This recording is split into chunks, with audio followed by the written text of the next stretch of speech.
aí galera, aqui é a Carol e bem-vindos ao Asus Brasil ROG. Hoje a gente vai conversar sobre a TUF 370 Plus Gaming. Essa aqui é uma placa voltada para durabilidade, com foco em durabilidade. Inclusive os MOSFETs, capacitores e chokes foram selecionados especialmente para passar nos testes e garantir o certificado militar dessa placa. Ou seja, ela tem sim um certificado e um foco especial em durabilidade e resistência. Quando a gente fala aqui do nosso processador, ela é compatível com processadores Core i Intel de 8ª geração. Apesar de a gente ter o mesmo soquete que da geração anterior, ela não é compatível.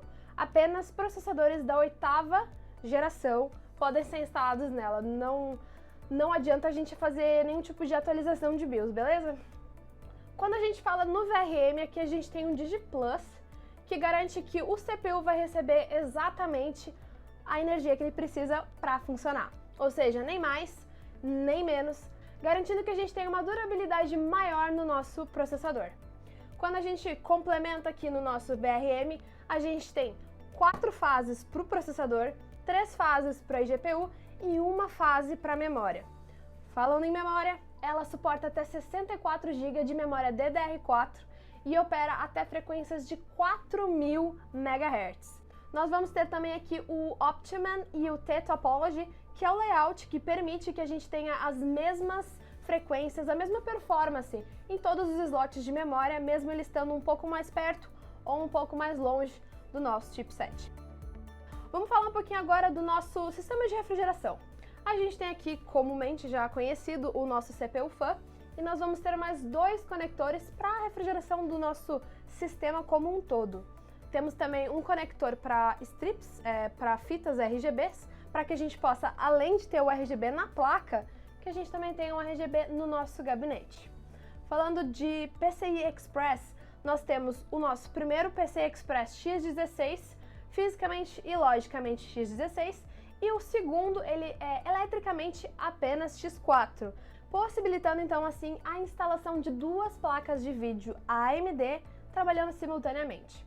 A gente tem aqui no nosso primeiro slot uma camada de metal e soldas mais resistentes para que a gente possa fazer a instalação de placas de vídeos maiores e mais pesadas sem ter aquele problema, aquele medo na instalação de talvez quebrar ou desligar alguma das soldas do nosso PCI Express. Além disso, a gente vai ter mais 4 slots X1 para que a gente possa aumentar o nosso sistema de áudio, de repente colocar alguma placa de captura, entre algumas outras opções. Quando a gente fala de M2, a gente vai ter 2 slots. Temos esse aqui em cima e aqui embaixo a gente vai ter um slot que ele já tem um dissipador de calor. Lembrando que quando um dispositivo ele chega em temperaturas maiores, ele perde performance. Então o objetivo aqui é manter ele numa temperatura mais baixa, assim para que a gente não tenha essa perda de performance e também de durabilidade do nosso dispositivo.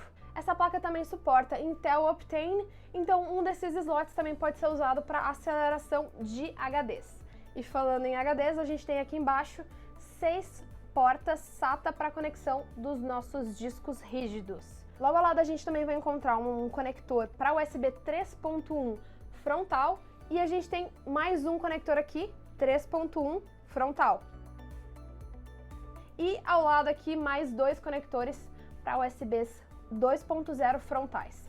Como cada um desses conectores suporta até 2 portas, ao todo a gente consegue mais 8 portas USBs, sendo 2.0 e 3.1. Para melhorar um pouquinho o nosso sistema de refrigeração, a placa conta com um conector exclusivo para as bombas de water cooler. E falando um pouquinho do sistema de áudio, aqui ele é recortado do restante da placa, evitando que exista alguma interferência dos outros componentes na placa com o áudio. E é interessante que a gente tem capacitores japoneses aqui para garantir uma qualidade melhor no nosso áudio. E temos também o escudo TUF para fazer a proteção do codec de áudio, que é o Realtek ALC887.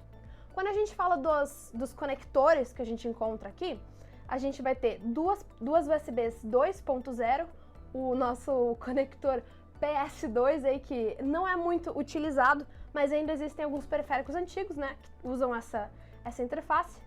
No vídeo a gente vai ter a saída de vídeo HDMI e DVI. a gente tem aqui, entre os dois conectores, USB do tipo C, USB aqui para os nossos dispositivos periféricos, USB 3.1 de segunda geração.